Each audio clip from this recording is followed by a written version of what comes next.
Everyone, welcome to Excel. I hope आप सभी लोग ठीक होंगे। आज हम लोग बच्चे नेक्स्ट लेक्चर की शुरुआत करने जा रहे हैं of same chapter principle of inheritance. Principle and inheritance and variation में अभी तक हम लोगों ने ये चीज हमने बेसिक इंट्रोडक्शन जान लिया है, किस तरीके से मोनोहाइब्रिड क्रॉस करवाया गया था by Gregor John Mendel. Who was Gregor John Mendel? He was father of genetics. क्यों? क्योंकि इन्होंने ही सबसे पहले he was an Austrian monk और उन्होंने ही सबसे पहले जेनेटिक्स की शुरुआत की। उन्होंने ही ये चीज बोली कि कुछ तो ऐसे फैक्टर्स हैं जो आगे की जनरेशन में पास ऑन हो रहे हैं, ट्रांसमिट हो रहे हैं, और इनको अब हम जानते हैं कि इनको जीन्स बोलते हैं, बट पहले हम भी नहीं जानते थे। और मेंडल ने इनको बोला था फैक्टर्स, कि ये फैक्टर्स हैं जो आगे ट्रांसफर होंगे, और ये जो फैक्टर्स हैं इनको लेटर ऑन नाम दिया गया जीन्स का। ठीक है, तो बच्चे आज हम लोग इनके अंडर में क्या क्या टॉपिक, थर्ड लेक्चर के अंदर क्या क्या टॉपिक पढ़ते हैं। सबसे पहले तो आएगा डिफाइनिंग बैक क्रॉस। आज हम सीखेंगे कि क्रॉसेस क्या होते हैं, बैक क्रॉस क्या है, टेस्ट क्रॉस क्या है, वो सारी चीजें। ठीक है, सेम टेस्ट क्रॉस क्या चीज होगी, टेस्ट क्रॉस किस तरीके से कंप्लीट किया जाता है, identifying the interaction between gene and identifying the types of interaction, कितने टाइप्स के होते हैं और जीन इंटरेक्शन होता क्या है, ये सारी चीजें हम लोग जानेंगे। ठीक है, चलिए चलिए तो एनसीईआरटी की तरफ बढ़ते हैं। एनसीईआरटी की लाइंस क्या बोलती हैं? Okay, Mendel self-pollinated the F2 plants and found that the dwarf F2 plant continues to generate dwarf plant. Mendel line ही कर देती हूँ इसमें। In F3 and F4 generations, he concluded that the genotype of the dwarf was homozygous small t. Now see बेटा, अगर मैं हमने ये मोनोहाइब्रिड का ही कंटिन्यूएशन चल रहा है तो उसमें हमने ये चीज देखी थी कि जब हमने एक क्रॉस करवाया था, मोनोहाइब्रिड क्रॉस, एक ही सिंगल कैरेक्टर लिया है, मैंने हाइट को ही क्रॉस करवाया है ना। अब उस हाइट को जब मैं क्रॉस करवाती हूँ तो मुझे पहले क्या मिलता है F1 जनरेशन में? Just to make you recall, F1 generation में मुझे सारे ही टॉल प्लांट मिले, है ना। F2 जनरेशन में मुझे क्या मिलता है बेटा कि मेरे पास 1/4% तो टॉल आया, 1/4% ड्वार्फ आया, और बीच का जो 2/4 था वो मेरे पास क्या आ गया, टॉल ही था, हालांकि फिनोटाइप, बट हेट्रोजाइगस टॉल था, है ना, हेट्रोजाइगस टॉल था। तो ये तीन वर्ड्स याद रखना, टेस्ट क्रॉस में भी काम आने वाले। चलो, from the preceding paragraphs it is clear through the genotypic ratio can be calculated using the probability by simply looking at the phenotype of the dominant trait.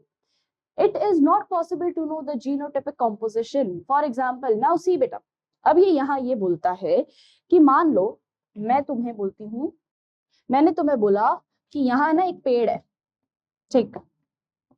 अब मैं तुम्हें बस कैरेक्टरिस्टिक ये बता रही हूँ कि ये पेड़ लार्ज पेड़ है ना, ह्यूज पेड़ है। अब तुम्हें ये कहीं से कहीं तक नहीं पता कि ये पेड़ दो तरीके का हो सकता है। ये पेड़, या तो ये पेड़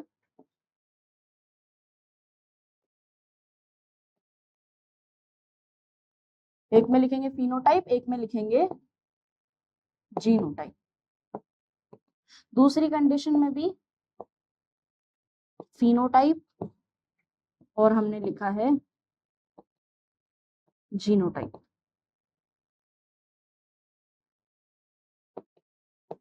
चलिए अब इसको फिल करते हैं। पहला ये बोलता है कि अगर मैं लेट्स से फिनोटाइप, मैंने आपको कैरेक्टरिस्टिक फीचर दे दिया, मुझे एक ना टॉल ट्री दिख रहा है, तो यानी फिनोटाइप तो दोनों के क्या होंगे बेटा, टॉल। फिनोटाइप तो इसका भी टॉल ही होगा। फिनोटाइप तो मुझे दोनों के टॉल दिख रहे हैं, है ना, क्योंकि टॉल ट्री है तो मुझे दोनों के टॉल दिख रहे हैं। अब बात करते हैं जीनोटाइप की। जीनोटाइप बेटा इसके दो हो सकते हैं। कौन से दो हो सकते हैं? एक तो हो जाएगा होमोजाइगस, होमोजाइगस। होमोजाइगस मतलब क्या होता है? होमोजाइगस मतलब क्या होता है? Same alleles, same alleles. For example capital T, ये हो गया होमोजाइगस डोमिनेंट, है ना, ये क्या हो गया, होमोजाइगस डोमिनेंट। एक मैं बोल देती हूँ ये हो सकता है heterozygous,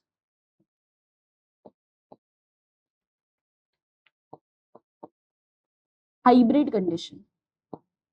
this was pure condition, ये हाइब्रिड कंडीशन आ गई। तो मतलब मेरे पास एक टॉल प्लांट का दो तरीके के जीनोटाइप हो सकते हैं। सुनो, वापस सुनो एक बार। अगर मैं बोलती हूँ एक टॉल प्लांट है, एक पेड़ है, मुझे नहीं पता उसका जीनोटाइप क्या है, फिनोटाइप तो उसका सेम ही है, है ना। पीनोटाइप तो दोनों ही कंडीशन में उसका टॉल ही है पीनोटाइप, यानी दिख तो मुझे टॉल ही रहा है वो प्लांट, पर वो प्लांट टॉल होमोजाइगस डोमिनेंट भी हो सकता है और हेट्रोजाइगस भी हो सकता है, क्योंकि दोनों में बेटा एट द एंड मुझे दिखेगा तो डोमिनेंट कैरेक्टर ही ना। समझ रहे हो ये चीज। तो मुझे कैसे पता लगेगा कि ये होमोजाइगस है या ये हेट्रोजाइगस है। एक टॉल ट्री को देख के मैं कैसे ये बात का पता लगाऊं कि एक कौन सा पेड़ होमोजाइगस को बिलोंग करता है, कौन सा पेड़ हेट्रोजाइगसिटी को बिलोंग करता है। तो इसीलिए एक क्रॉस बनाया गया और उस क्रॉस को हम कहते हैं टू आइडेंटिफाई दिस थिंग, एक क्रॉस बनाया गया और उस क्रॉस को बोला जाता है test cross. But test cross से भी पहले, क्योंकि टेस्ट क्रॉस तो करना हो गया, इससे पहले भी एक क्रॉस बनाया गया जिसको हम कहते हैं बैक क्रॉस। पहले उसको देख लो, इस टेस्ट को बोलते हैं बैक क्रॉस। अब बैक क्रॉस के अंदर क्या आता है बेटा, बैक क्रॉस मतलब क्या हो गया, crossing of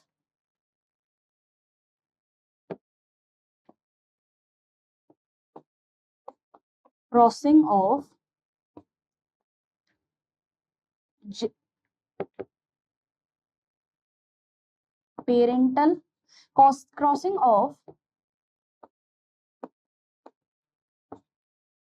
offspring genotype with parental genotype.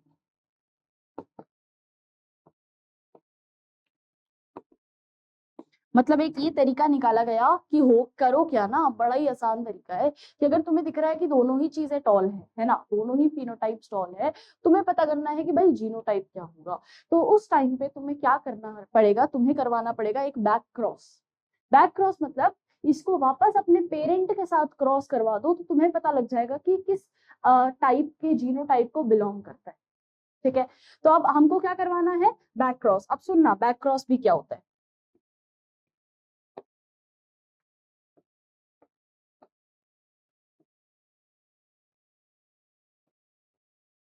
अब हम बैक क्रॉस को देखते हैं। बैक क्रॉस मतलब क्या हुआ बेटा, क्रॉसिंग विथ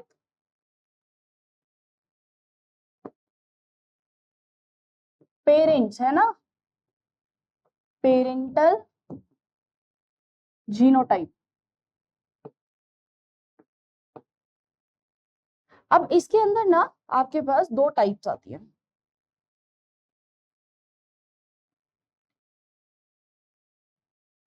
पहला टाइप इज आउटक्रॉस, जो आपको इतना ज्यादा डिटेल में नहीं दिया, तो हम भी उसके बाहर बेसिक्स की बात करेंगे। And second is test cross, ये आपको डिटेल में दिया है और हमें इसको अच्छे से देखना, आउटक्रॉस एंड टेस्ट क्रॉस। चलो, तो अब हमको करवाना है पेरेंटल जीनोटाइप से, है ना। अब हमको ये चीज पता है कि यार अगर मैं पेरेंटल जीनोटाइप का लूं तो पेरेंटल जीनोटाइप में मेरे पास एक होमोजाइगस डोमिनेंट था, एक होमोजाइगस रिसेसिव था, यही थे पेरेंटल जीनोटाइप। याद करो मोनोहाइब्रिड क्रॉस, तुमने जो मोनोहाइब्रिड क्रॉस की स्टार्टिंग की थी उसमें तुमने दो तरीके के जीनोटाइप पढ़े थे, है ना। एक तो था तुम्हारे पास होमोजाइगस डोमिनेंट, एक था तुम्हारे पास होमोजाइगस रिसेसिव, है ना। तो अब क्या करना है बेटा, आउट क्रॉस में क्या करवाया जाता है कि ऑफस्प्रिंग प्रोजेनी को क्रॉस ऑफ ऑफस्प्रिंग या क्रॉस विद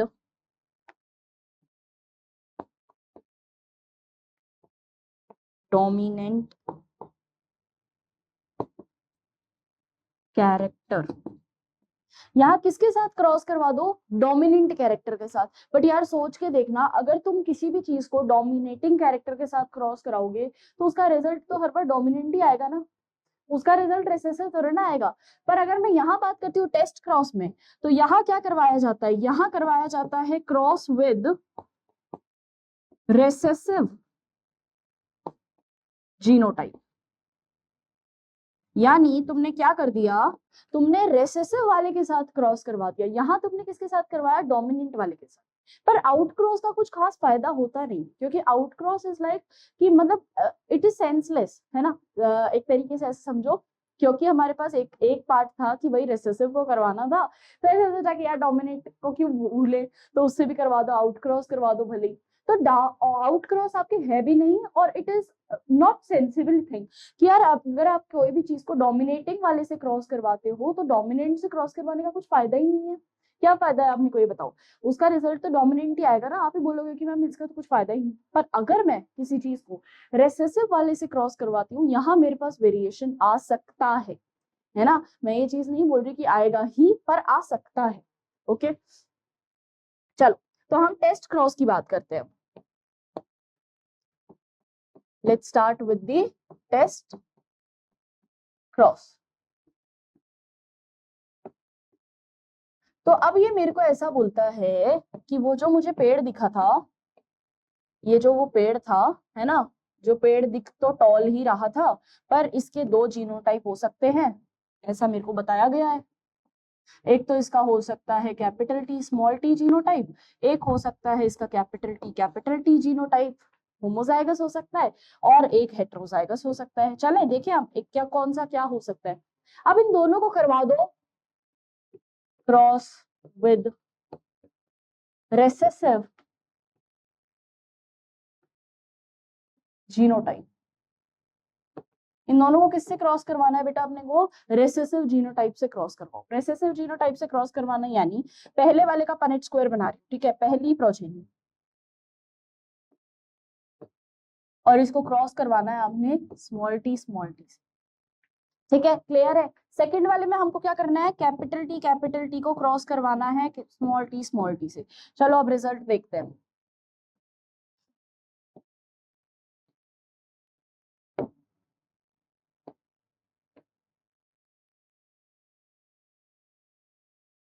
यही काम करो, दूसरा वाला इस तरह बना दूं मैं, है ना।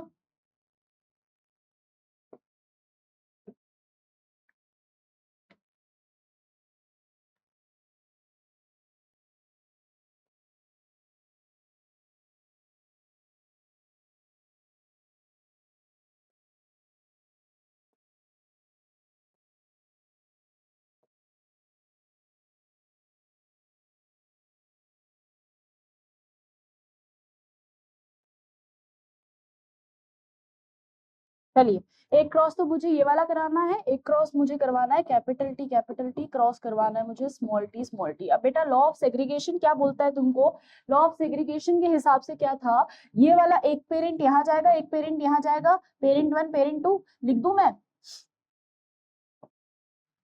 Capital T small T small T, यही चीज हो रही है।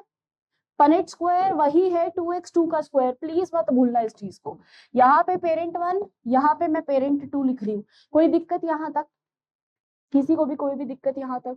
पेरेंट 1 पेरेंट 2 लिखा है मैंने, कुछ अलग चीज नहीं की। अब मैं फिलिंग करना शुरू कर रही हूँ।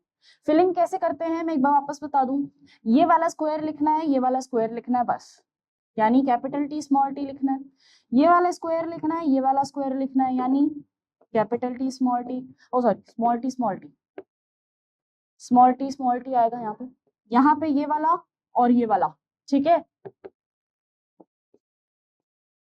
क्लियर है ना। और यहाँ पे भी ये वाला और ये वाला।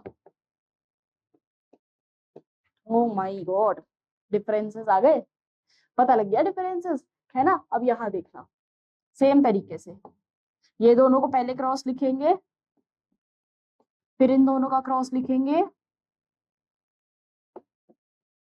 फिर इन दोनों का क्रॉस लिखेंगे। बेटा क्रॉस लिखना बहुत आसान होता है, एक बार तरीके से समझ लो तो, और फिर ये क्रॉस लिखेंगे।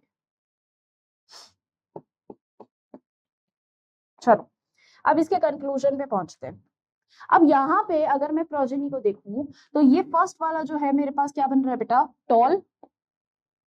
फर्स्ट वाला जो होगा ये कैसा रहेगा, टॉल। सेकंड वाला कैसा दिखेगा, ड्वार्फ। फिर से ये वाला टॉल, और ये वाला ड्वार्फ।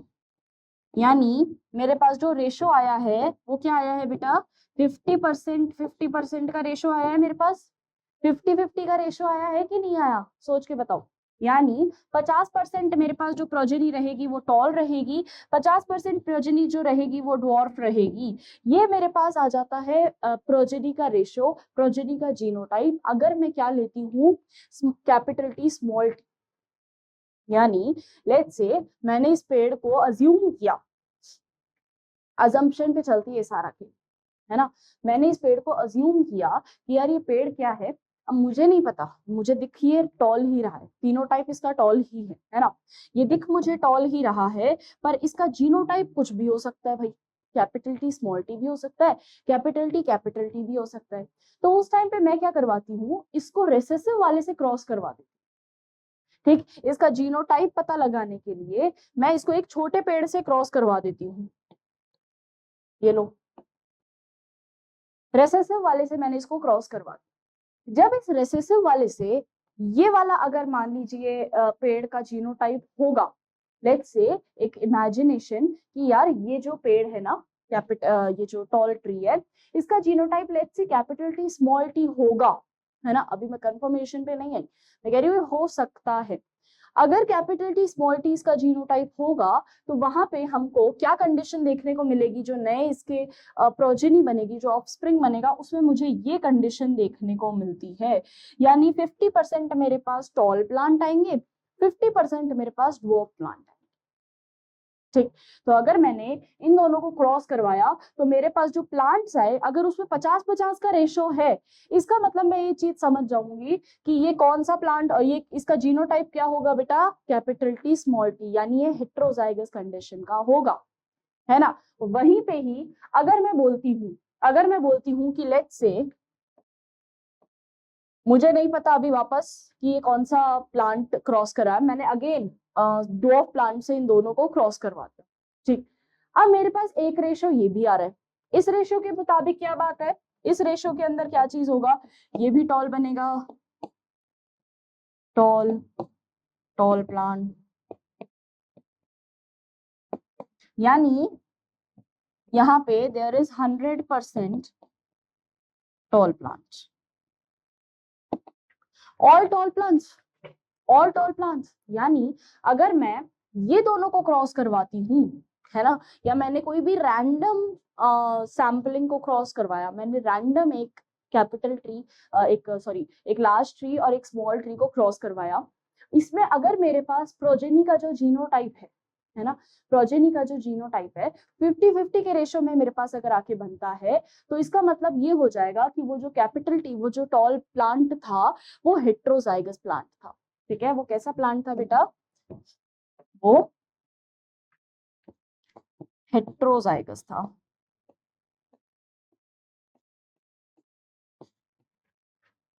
ठीक है, और अगर मैं बोल देती हूँ कि वो जो मैंने क्रॉस करवाया है उसमें 100% टॉल प्लांट्स बन के आए, यानी वो कैसा प्लांट होगा, होमोजाइगस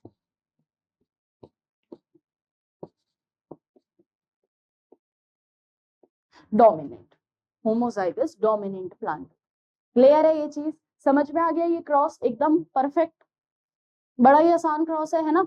अब आउट क्रॉस करवाने का कोई फायदा नहीं है, and this is what your test cross defines. तो टेस्ट क्रॉस हमको ये चीज बताता है, unknown genotype, why test cross is being performed. Ma'am इसका क्या रोल है बेटा, अननोन जीनोटाइप को निकालने का इसका मतलब रहता है, so that to find the unknown genotype. तो why test cross used to determine the unknown genotype, used to determine the unknown genotype of plant। ठीक है,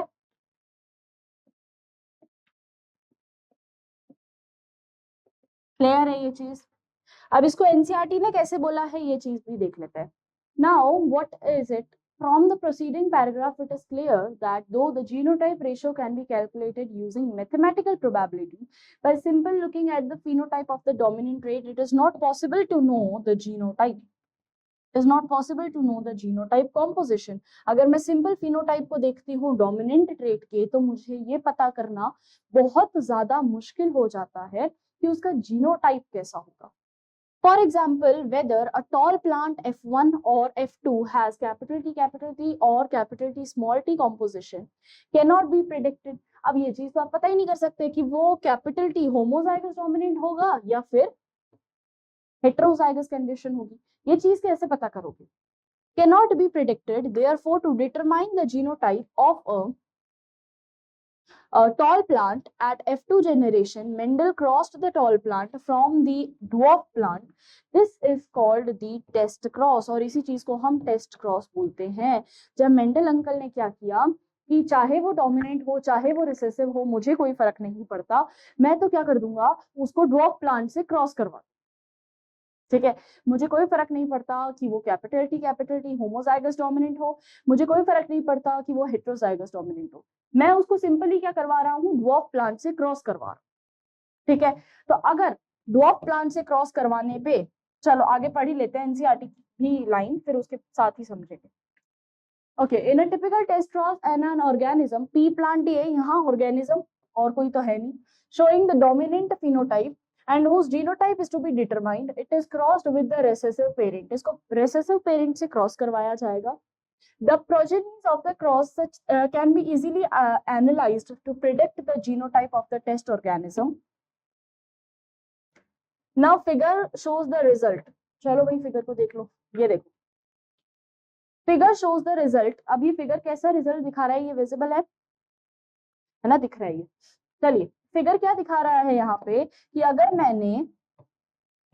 अगर मैंने यहाँ WW कैपिटल यानी होमोजाइगस रिसेसिव के साथ इसको क्रॉस करवाती हूँ अगर मैं, तो यहाँ मेरे पास क्या बनता है, ये देखो अननोन फिनोटाइप है, ये कुछ भी हो सकता है, कुछ भी कैसे हो सकता है, या तो ये होमोजाइगस डोमिनेंट हो या फिर ये हेटेरोजाइगस कंडीशन, या तो ये होमोजाइगस डोमिनेंट हो या ये हेटेरोजाइगस कंडीशन हो। अगर ये हेटेरोजाइगस कंडीशन होता है उस टाइम पे हमारे पास जो प्रोजेनी बनेगी वो किसका रेशियो है बेटा, half of the flowers are violet and half of the flowers are white, यानी 50-50 का रेशियो देखने को मिल रहा है तुमको। हमने टॉलनेस ड्वार्फनेस से कर लिया, इसने रेड और व्हाइट से कर लिया, ठीक है। नेक्स्ट आ जाता है हमारे पास, अगर हम कैपिटल को देखें होमोजाइगस डोमिनेंट को, तो ऑल फ्लावर आर वायलेट यानी 100% डोमिनेंट, 100% डोमिनेंट का रिजल्ट आ रहा है। यानी मैंने क्या करवा दिया है, मैं अगर, बड़ा ही सिंपल तरीका है कि अननोन फ्लावर है, उस अननोन फ्लावर को अगर मान लीजिए वो कैपिटल टी होता है या फिर वो कैपिटल टी स्मॉल टी होता है, मुझे नहीं पता, तो मैं क्या कर दूंगी, उनको क्रॉस करवा दूंगी, सिंपल। जब मैं ये क्रॉस करवाती हूँ तो मुझे पता लगता है कि यहाँ पे जो प्रोजेनी आई वो है ऑल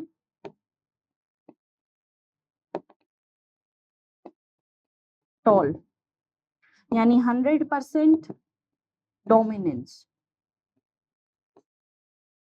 और यहाँ पे जो प्रोजेनी आती है वो आती है 50% इज टू 50%, यानी 50% टॉल एंड 50% डॉर्फ। क्लियर है ये चीज? तो ये मेरे पास एक अननोन जीनो, अगर मेरे पास प्रोजेनी जो आ रही है, अगर मेरे पास क्रॉस करवाने के बाद जो ऑफस्प्रिंग आ रहे हैं, वो ऑफस्प्रिंग अगर मैं ये देख लेती हूँ कि वो ऑफस्प्रिंग 100% डोमिनेंट है, सारे के सारे ऑफस्प्रिंग बड़े बड़े पौधे हैं, तो इसका मतलब वो जो अननोन जीनोटाइप रहा होगा वो डोमिनेंट होमोजाइगस डोमिनेंट रहा होगा, है ना। और अगर मैं ये देखती हूँ कि ऑफस्प्रिंग में 50% टॉल ट्रीज है, 50% ड्वार्फ ट्रीज है, इसका मतलब वो कैसा रहा होगा, हेटेरोजाइगस कंडीशन रही होगी। क्लियर है ये चीज? बड़ा ही आसान था। चले आगे, चलिए। Based on his observation on monohybrid crosses, Mendel proposes two general rules to consolidate his understanding in inheritance of crosses. Today these rules are called principle और laws of inheritance. आज इन rules को हम laws of inheritance के नाम से जानते हैं। The first law is law of dominance and the second is law of segregation. Law of dominance, law of segregation, मैंने लास्ट क्लास में बताया है तीनों लॉ, आज हम उन्हीं तीनों लॉज को एक बार रीड आउट कर लेंगे, एनसीईआरटी है ना, लास्ट क्लास में वैसे मैं बता चुकी। ओके, लॉ ऑफ डोमिनेंस क्या कहता है भाई, कैरेक्टर है डोमिनेंट रहेगा, अगर कोई चीज शो हो रही है तो वो डोमिनेंटली शो होगी, मतलब वही दिखेगा, लॉ ऑफ डोमिनेंस का सिंपल सरल रूल है कि अगर डोमिनेटिंग कैरेक्टर आ गया तो सिर्फ वही दिखेगा, है ना, उसके अलावा वो किसी को आगे नहीं आने देगा। वो ऐसा है कि भाई अगर मैं हूं तो मैं ही दिखूं, है ना।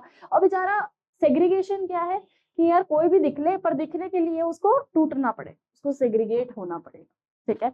चलो, तो सबसे पहले आता है law of dominance, characters are controlled by discrete units and are called factors. Now these factors are called gene. अभी इनको हम जीन बोलते हैं, याद रखिएगा ये चीज। Now they are known as genes, है ना। तो पहला क्या आ गया कि अगर कैरेक्टर है तो वो कैरेक्टर डोमिनेंट ही दिखेगा। Second, factors occur in pair. हम देखते हैं जीन हमेशा पेयर में अकर होता है। कैपिटल टी ले रहे हो तुम, कैपिटल टी स्मॉल टी ले रहे हो तुम, स्मॉल टी ले रहे हो। What are these character? ये वही है, जीन्स ही है। और ये जीन्स जो है ये पेयर में आ रहे हैं बेटा, है ना, कभी भी अकेला आदमी नहीं आएगा। सेग्रीगेट होंगे बाद में, लॉ ऑफ सेग्रीगेशन में पढ़ेंगे, पर अभी की जब बात करेंगे तो दोनों पेयर में आएंगे, साथ में। In a dissimilar pair of factor, one member of the pair dominates, the other is recessive. अगर मैं एक dissimilar pair की बात करूं, इस पेयर की, तो यहां एक डोमिनेंट होता है और एक रिसेसिव होता है। एक डोमिनेंट होता है और एक रेसेसिव होता है। Clear? The law of dominant is used to explain the expression of only one of the parental characters in a monohybrid cross in an F1 and the expression of both in F2. It also explains the proportion of 3:1 obtained in the F2 generation. 3:1 कैसे आया था बेटा? 3:1 कैसे आया था? 3 मतलब tall is to dwarf का ratio था ये, है ना। ये टॉल इज टू ड्वार्फ का रेशियो था। और अगर मैं इसका जीनोटाइप की बात करती हूँ, किसके जीनोटाइप? मोनोहाइब्रिड क्रॉस के जीनोटाइप की अगर मैं बात करती हूँ, तो मेरे पास जीनोटाइप वाज 1:2:1। कैसे आया ये? Homozygous dominant is to heterozygous is to homozygous recessive. Clear है?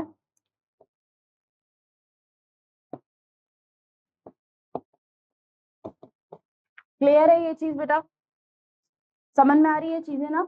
ओके, सो इसका अगला देखते हैं अभी क्या बोलता है ये कि the law of segregation, this law is based on the fact that the alleles do not show any blending and both the characters are recovered as such in F2 generation. F2 generation के अंदर जो alleles है वो recover हो जाएंगे।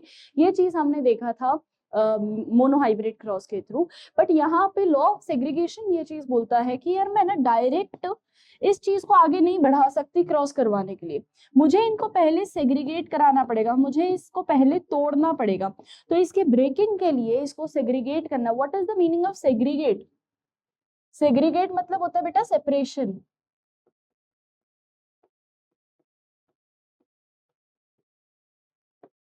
तो मुझे कोई भी चीज को कंप्लीट कराने के लिए उसको पहले सेग्रीगेट कराना पड़ेगा, तभी मैं एक नया टाइप बना पाऊं, है ना, एक नया फिनोटाइप या जीनोटाइप बना पाऊंगी।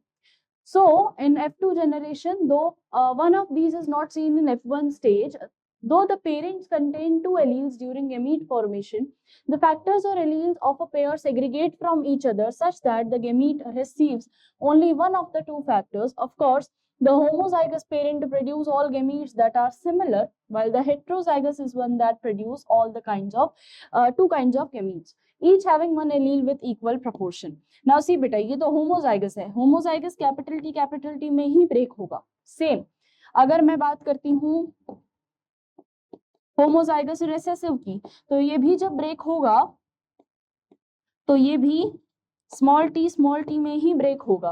पर इन दोनों के अलावा अगर मैं तीसरे की बात करती हूँ and that is heterozygous condition, तो यहाँ पे जो हमको ब्रेकिंग देखने को मिलेगी वो मिलेगी एक, दोनों ही 50-50%, एक कैपिटल टी एक स्मॉल टी।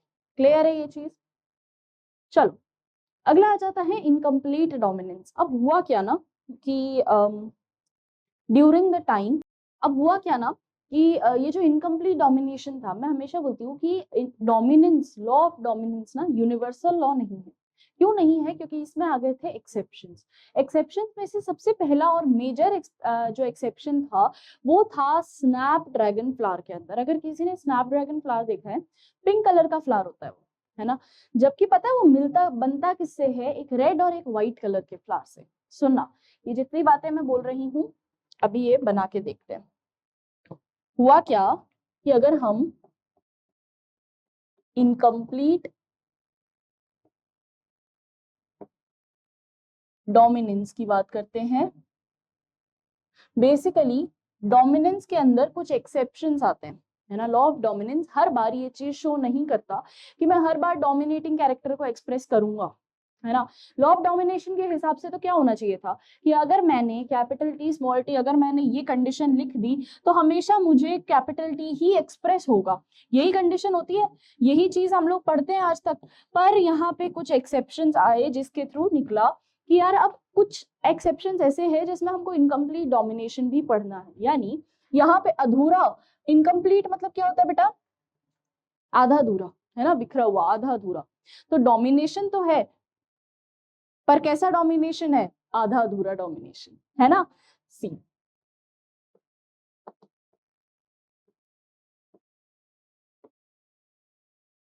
ये चीज सबसे पहले स्नैपड्रैगन के अंदर प्लांट में देखी गई थी। इसके अंदर हुआ क्या, स्नैपड्रैगन का जो प्लांट था उसको क्रॉस करवाया जाता है बच्चे। डोमिनेंट कलर रेड, है ना? इसमें हम दो कलर की बात करेंगे, एक तो डोमिनेंट रेड कलर की बात करेंगे। यहाँ आएगा दो कलर, पहला विल बी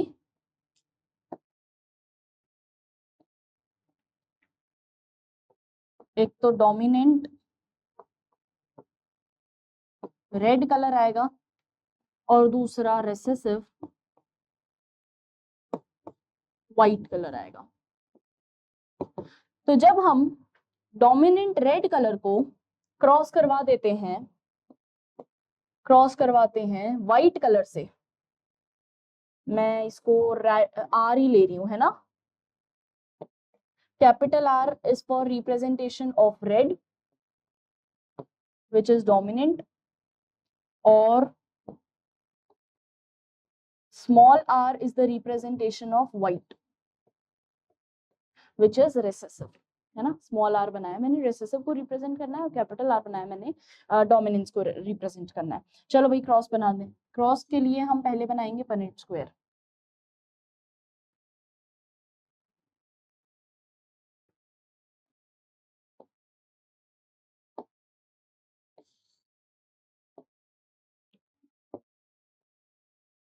अब इसके अंदर पहला, अगर मैं क्रोमोसोम्स की बात करूं बेटा, तो पहला प्रोजेनी यहाँ पेरेंट प्रोजेनी लिखी जाएगी। तो पहली पेरेंट है कैपिटल आर, कैपिटल आर। दूसरा है स्मॉल आर, स्मॉल आर। यही है हमारे पास पेरेंटल प्रोजेनी। अब हम बनाते हैं कि इसके अंदर का जीनोटाइप कैसा बनेगा। तो capital R small R, capital R small R, capital R small R और कैपिटल आर स्मॉल आर। अब इसको देखने के बाद तुम सबके दिमाग में ये चीज आएगी कि मैम ऐसी चीज जब पहले हुआ करती थी, हम बड़ी आराम से ये चीज बोल देते थे कि इसका फिनोटाइप क्या होगा? इसका फिनोटाइप होगा डोमिनेंट। मैम रेड कलर के सारे पौधे दिखेंगे। तुम लोग भी यही सोच रहे हो कि नहीं सोच रहे? तुम लोग भी सही सोच रहे हो, तुम लोग भी मेंडल ही हो, है ना? तो मेंडल अंकल ने भी ये तो यही सोचा था कि यार जब ये मेरे पास आया है तो इसका फिनोटाइप जो होगा, फिनोटाइप, तो फिनोटाइप मुझे क्या दिखेगा? वो फिनोटाइप मुझे डोमिनेंट दिखेगा, है ना? मुझे फिनोटाइप कैसा दिखना चाहिए बेटा? डोमिनेंट। और डोमिनेंट रेड कलर है तो यार रेड कलर ज्यादा दिखेगा ना। पर हुआ क्या यहाँ पे कि रेड ना व्हाइट को कंप्लीटली ओवर टॉप या कह सकते हो ओवर कवर नहीं कर पाया, और उस वजह से व्हाइट भी दिखा और रेड की ब्लेंडिंग सा दिख गया। ब्लेंडिंग नहीं कहते वैसे इसको, इसको हम कॉमन टर्म्स में ऐसा नाम देते हैं कि जैसे ना रेड अपने आप को पूरी तरीके से एक्सप्रेस नहीं कर पाया। रेड अपने आप को दिखाना तो चाह रहा था बट वो अपने आप को पूरी तरीके से नहीं दिखा पाया।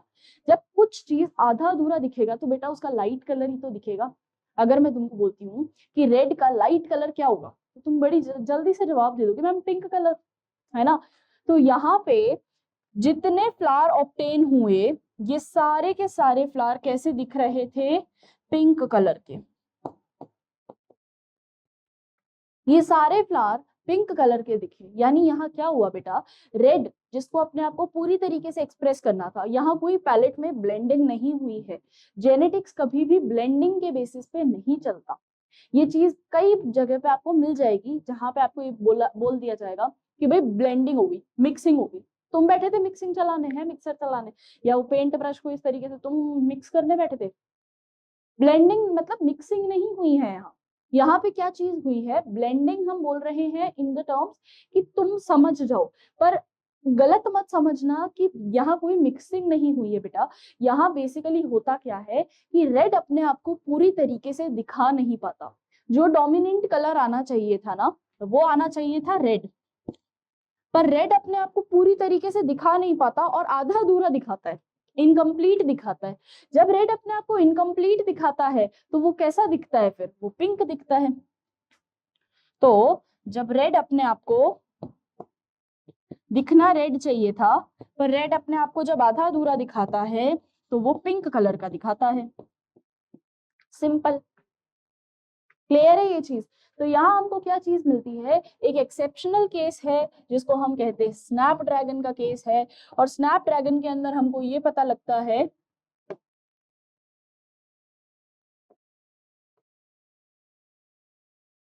कि स्नैपड्रैगन एक ऐसा फ्लावर है जो कि बनता तो है by the cross of red colour being dominant and white colour being recessive. उनको जैसे ही मैं क्रॉस करवाती हूँ तो मेरे पास एक नए टाइप का फ्लावर बनता है, दैट इज पिंक। अब कई बच्चे सोचेंगे मैम ब्लेंड हो गया, मिक्सिंग हो गया, पर मिक्सिंग नहीं हुआ। Now you all are very intelligent, now you all know this thing कि वहां ब्लेंडिंग मिक्सिंग नहीं हुआ। इट इज जस्ट कि रेड अपने आप को एक्सप्रेस नहीं कर पाया, तो आधा अधूरा कर दिया उसने एक्सप्रेस, पूरा नहीं कर पाया। तो जब आधा अधूरा एक्सप्रेस कर दिया तो आधा अधूरा रेड इज कॉल्ड पिंक। तो फ्लावर कैसा दिख गया मुझे, पिंक कलर। क्लियर। और इसी को हम कहते हैं इनकम्प्लीट डोमिनेंस।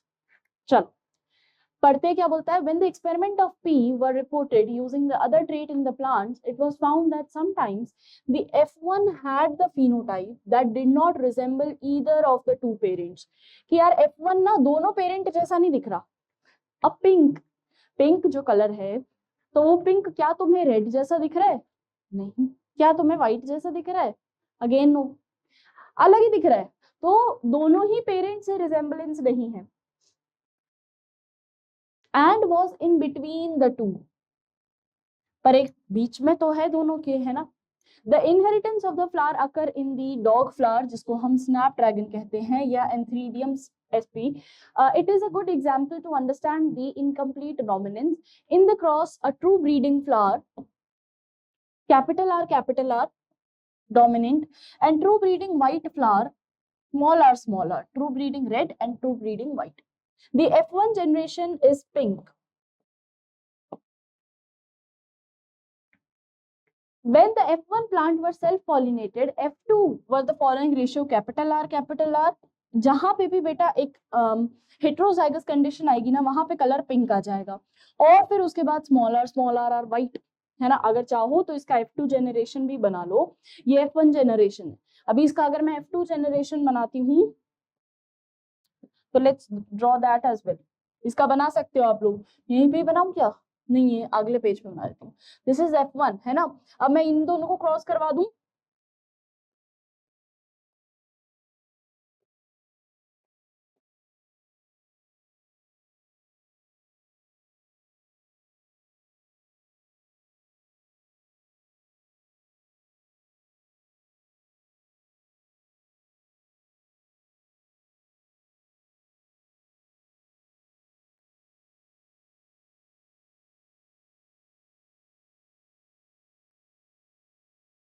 मेरे पास क्या प्रोजनी बनती है, देखो पहला तो बनेगा capital R red colour, second बनेगा मेरे पास capital R pink colour, capital R pink colour, और थर्ड मेरे पास बनेगा small R that is white colour. तो मेरे पास ये प्रोजनी आई। तो जीनोटाइप, फिनोटाइप जो है इसका, पहले तो हम लिख देते हैं फिनोटाइप।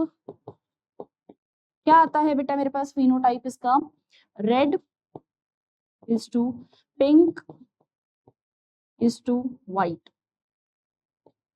ठीक है, सो रेड मेरे पास है 1:2:1, ये हमारे पास आ गया फिनोटाइपिक रेशो। अब ये चल रहा था ना, जब से जीनोटाइप चल रहा था, अब ये फिनोटाइप। और सेम ऐसा ही जीनोटाइप होगा, जो homozygous dominant is to heterozygous is to homozygous recessive. तो 1:2:1 का ही हमारे पास फिनोटाइप भी आएगा, जीनोटाइप भी आएगा। क्लियर है? चलो, ये आ गई हमारे पास F2 generation.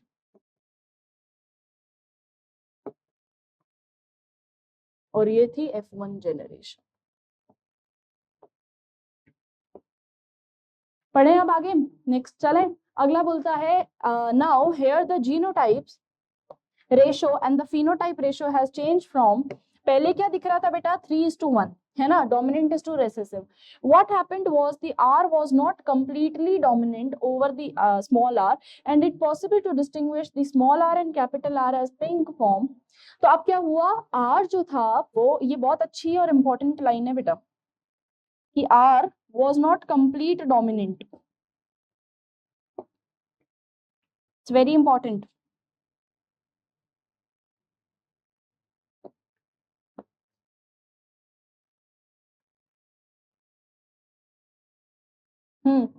Capital R was not completely dominant over the small r, ठीक है, जिसके कारण क्या हुआ, हमको एक पिंक कलर दिखा, एक इंटरमीडिएट कलर दिखा।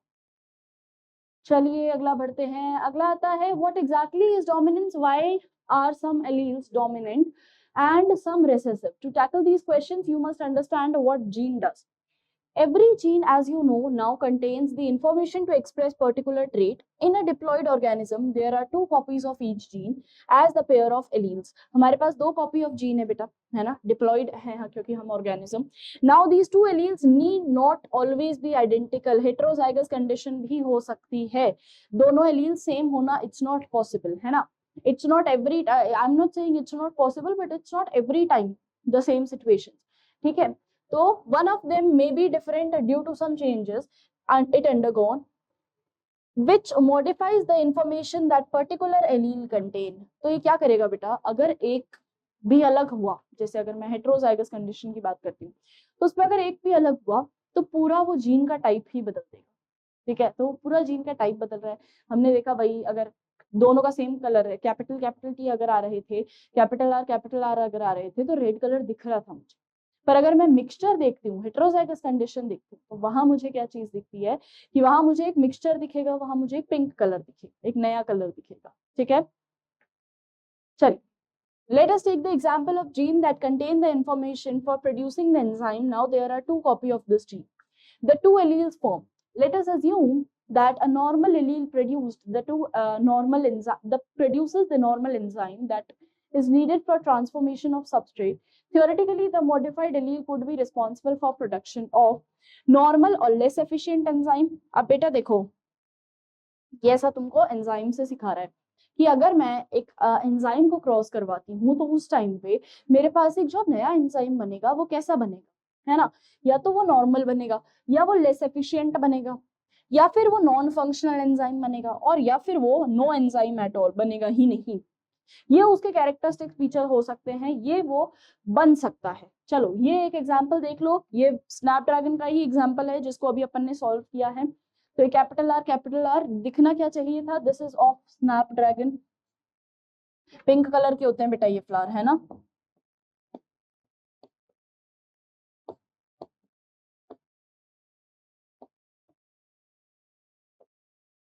स्नैपड्रैगन का केस है ये। चलो, in the first case the modified allele is equal to the unmodified allele and it will produce the same phenotype, result in transformation। Such equivalent allele pair are very common, but if the allele produce non-functional enzyme or no enzyme, the phenotype will be affected। The phenotype trait will always only be dependent on the functioning and the unmodified alleles। The unmodified or functioning allele which represent the original phenotype is dominant allele and modifies is generally the recessive allele। Hence, it is the hence in the example above, recessive trait is seen during the non-functional enzyme because no enzyme is produced। ये enzyme से सिखा रहा है तुमको कि white color क्यों नहीं दिखा। वैसे ही recessive enzyme क्यों नहीं दिखा, क्योंकि recessive कई बार अपने आप को express ही नहीं करता। dominant अपने आप को express करता है, पर वो इतना ज्यादा कम कर रहा है कि वो incomplete domination दिखा रहा है। है ना, और रेसेसिव अपने आप को दिखा ही नहीं रहा तो छुप ही जा रहा है। तो रेसेसिव अगर एंजाइम भी होगा तो वो भी छुप जाएगा, रेसेसिव अगर आपको कलरफुल हो तो वो भी छुप जाएगा। पर रेसेसिव सिर्फ तब एक्सप्रेस होगा जब वो दोनों ही एलील्स उसके सेम होंगे, यानी होमोजाइगस रेसेसिव आएगा, सिर्फ तब। पर क्या ये केस एक्चुअल में है? इसका भी एक एक्सेप्शन है, और इसका एक्सेप्शन हम लोग पढ़ते हैं कोडोमिनेंस में। कोडोमिनेंस, कोडोमिनेंस मतलब होता है, को मतलब जैसे तुमने सुना होगा को वर्कर, को टीम, को टीम, को तो नहीं होता। को मतलब होता है साथी, है ना, कि दोनों चीजें एक्सप्रेस हो रही है। एक तो था इनकम्प्लीट, कि डोमिनेंट वाला होगा और वही पूरा दिखेगा, नहीं तो वो आधा अधूरा दिखेगा, ठीक है, तो वो इनकम्प्लीट। एक होता है को डोमिनेंस, को डोमिनेंस मतलब डोमिनेशन तो यहाँ भी है,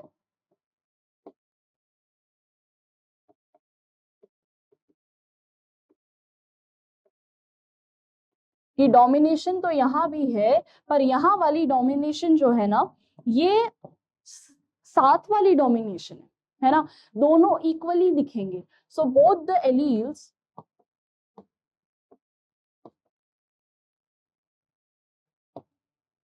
will show itself equal, दोनों अपने आप को प्रॉपर पूरा इक्वली ही रिप्रेजेंट करेंगे। जैसे कि फॉर एग्जांपल अगर मैं बोलती हूँ, लेट्स से मैंने एक ब्लू कलर का प्लांट लिया, ठीक है, और इसको मैंने क्रॉस करवाया एक व्हाइट कलर के फ्लावर से, ठीक है, जो इनका क्रॉस बना ना, मुझे ऐसा लगा था कि अब भी मिक्सचर ही होना चाहिए था, है ना, अब भी मिक्सचर हो जाता मैम।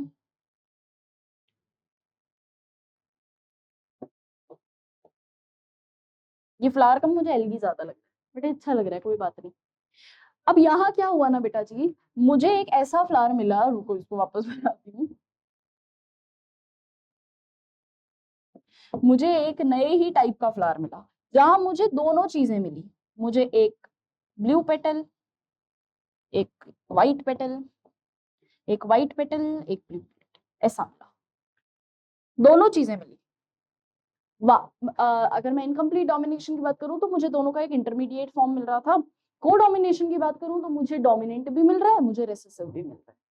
सुनना, अब यहाँ मेरे पास ब्लू जो है, this is the dominant one, है ना, ये डोमिनेंट है, और व्हाइट जो है ये रेसेसिव है, तो ये डोमिनेंट है, ये रेसेसिव है, इनका जो कॉम्बिनेशन बना, यहाँ मेरे पास half it is dominant and half it is recessive. तो आधा डोमिनेशन मिला है मुझे, आधा रेसेसिव मिला है, मतलब दोनों ही traits are been expressed completely, है ना, दोनों ही ट्रेट्स जो है complete expression, complete expression of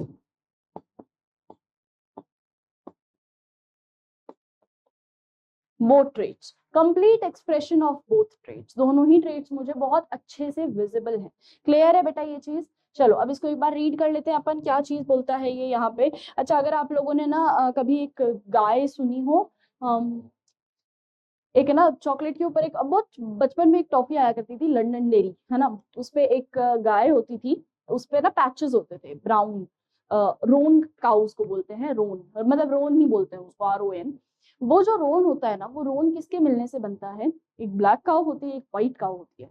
कई बार ऐसा हो जाता है कि ये ब्लैक और व्हाइट काउ, ब्लैक को डोमिनेटिंग ब्लैक कलर ही एक्सप्रेस होना चाहिए था, पर रोन जो है वो को डोमिनेशन के उससे बनता है, और को डोमिनेशन मतलब ये होता है कि उसमें उसका व्हाइट पूरी बॉडी रहेगी बट उसमें पैचेस ब्लैक कलर के रहेंगे, या पूरी बॉडी ब्लैक रहेगी उसमें पैचेस व्हाइट कलर के रहेंगे। तो वो वाली काउ देखी सबने है मूवीज वगैरह में, या वो टॉफी के रैपर पे, उस पे सब पे पता लगता है वो, तो दैट इज, या कई बार तो नेचुरली भी दिख ही जाती है, तो दैट इज रोन काउ, है ना। और रोन जो है वो बनते ही ऐसे ही है कोडोमिनेशन से, वो भी एक बहुत अच्छा एग्जाम्पल होता है इसका, जहाँ पे दोनों ही अपने आप को दिखा रहे हैं। ब्लैक भी अपने आप को दिखा रहा है, व्हाइट भी अपने आप को दिखा रहा है, तो दोनों इक्वल इंपॉर्टेंस पे, ठीक है, किसी ने किसी को ओवरकम नहीं किया। Till now we have discussed the crosses of where F1 resemble either of the two parents or in between, है ना, या तो complete domination को दिखाएगा या inter between यानी incomplete domination, है ना, ये दोनों चीजें हम अभी तक पढ़ चुके हैं। But in the case of co-dominance, F1 generation resembles both the parent, F1 दोनों को ही दिखाता है, यानी A good example is different types of red blood cells. अब हम RBC से भी इसको समझ सकते हैं या ब्लड टाइप से भी इसको समझ सकते हैं, ABO ब्लड ग्रुपिंग जिसको हम कहते हैं। ABO ब्लड ग्रुपिंग बेटा जीन आई से कंट्रोल की जाती है, और इसके अंदर क्या होता है कि अगर मान लीजिए जीन आई से कंट्रोल की जाती है, पहले तो ये चीज समझ लेना है ना, जीन आई से कंट्रोल की जाती है। The plasma membrane of the red blood cell has sugar polymers that induced in the surface. अब आप लोगों को पता है इसको एंटीजेंस बोलते हैं, ठीक है। The gene I has 3 alleles, I A भी हो सकता है, बी भी हो सकता है और स्मॉल आई भी हो सकता है। अगर तुम लोगों ने वो बॉडी फ्लूइड सर्कुलेशन पढ़ा है तो आई ए जो होगा, कैपिटल आई ए, तो ये डोमिनेंट होगा, आई ए इज ए ब्लड टाइप को शो कर रहा है ये, और ये डोमिनेंट होगा। फिर अगर मैं आई बी की बात करूं तो ये बी ब्लड टाइप को शो करेगा, और ये ओ डोमिनेंट होगा। और जब मैं आई स्मॉल आई को बात करती हूँ तो ये ओ ब्लड टाइप को रिप्रेजेंट करता है, और ये रिसेसिव होगा। पर अगर कई लोगों में, जैसे ए बी जो ब्लड ग्रुप वाले लोग होते हैं, उनमें क्या होता है, इनकी एक टेबल बनती है बेटा, इसकी एक टेबल बनती है, ये देखिए, इस टेबल के हिसाब से समझना। अगर मैं बोलती हूँ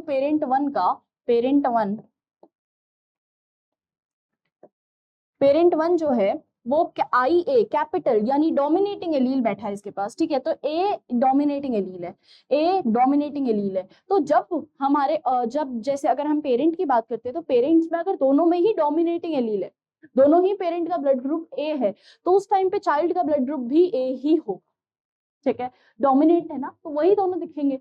अगर हम बात करते हैं पेरेंट वन का ए है, पेरेंट बी का बी है, दोनों ही डोमिनेंट है, ए और बी डोमिनेंट है बेटा, इससे ये चीज समझना, आई ए जो है वो डोमिनेंट है, आई बी जो है ये भी डोमिनेंट है, और आई जो है ये रिसेसिव है।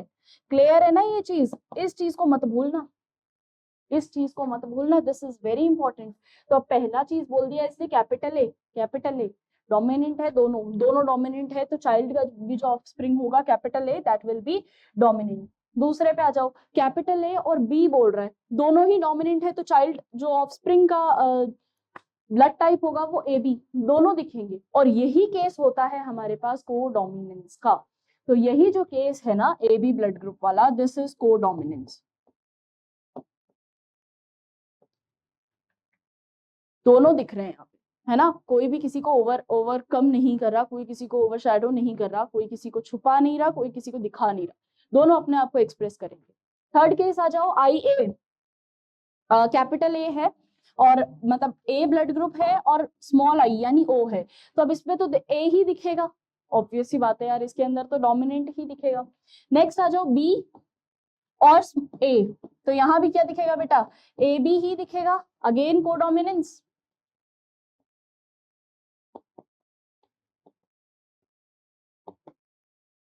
थर्ड नेक्स्ट आ जाओ बी और बी, तो यहाँ पे ब्लड टाइप जो होगा चाइल्ड का वो क्या होगा, बी ही होगा, क्योंकि बी क्या है बच्चे, डोमिनेंट है, ठीक है। नेक्स्ट आए, अगर बी है और आई है तो उस टाइम पे क्या होगा, बी और आई है तो डोमिनेंट वाला दिखेगा, रिसेसिव को तो छुपा लेगा वो आराम से। और लास्ट का केस आ जाता है अगर दोनों ही स्मॉल आई है यानी ब्लड टाइप ओ होगा, और ओ क्या होता है, ओ ब्लड टाइप यानी कोई एंटीजन है ही नहीं उसकी शुगर सेल के ऊपर, सॉरी आरबीसी के ऊपर। क्लियर है ये चीज, तो वहां पे कोई ओ एंटीजन मतलब ये यूनिवर्सल डोनर है, किसी को भी दे सकता है ब्लड, है ना। ए बी यानी ये यूनिवर्सल रेसिपिएंट है, किसी से भी ब्लड ले सकता है। चलो, सो आई जीन के 3 एलील्स हैं, A B, I A, I B और small I. The alleles I A and I B are slightly different from sugar, while दोनों थोड़े बहुत डिफरेंट हैं एक दूसरे से. The allele IA and IB produce slightly different sugar while the allele does not produce any sugar. जो small I है वो तो कोई allele produce कर ही नहीं रहा, ये IA है ना. It does not produce because humans are diploid. Each person possess the 2 of the 3 I gene. IA and IB are completely dominant over small I. इस पे तो बेचारे पे पूरा ही completely domination show करेंगे. In other words, when IA are present, only A is expressed, है ना.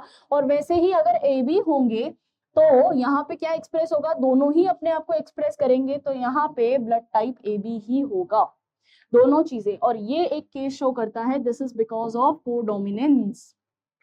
Since there are 3 different alleles, there are 6 combination of 3 alleles that are possible. Therefore, a total 6 different genotype of human ABO blood group is given.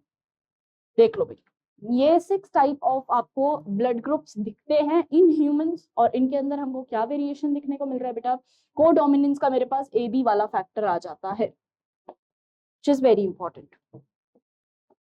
This is codominance, this is codominance. Clear है ये चीज, समझ में आ गया यहाँ तक. Codominance और जितना भी इनकम्प्लीट डोमिनेंस था, ये बहुत इंपॉर्टेंट है, कई बार क्वेश्चन पूछ लिया जाता है. नीट की तैयारी को और अच्छा बनाने के लिए ना बेटा, आप लोग डिस्क्रिप्शन बॉक्स में जो लिंक गिवन है उसको विजिट कर सकते हो, और उसमें आपको ये सारी ही चीजें जितनी गिवन है वो सब मिलेगा. सीआरई अगर मैं समझाऊं तो what is CRE, CRE is chapter review exercise. This is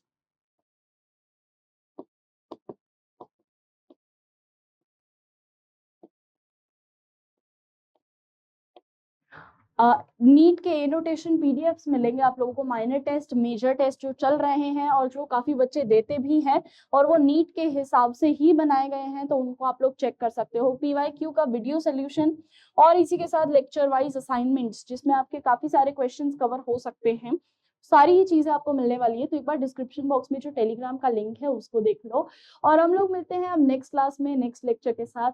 all the very best students, have a great day, take care.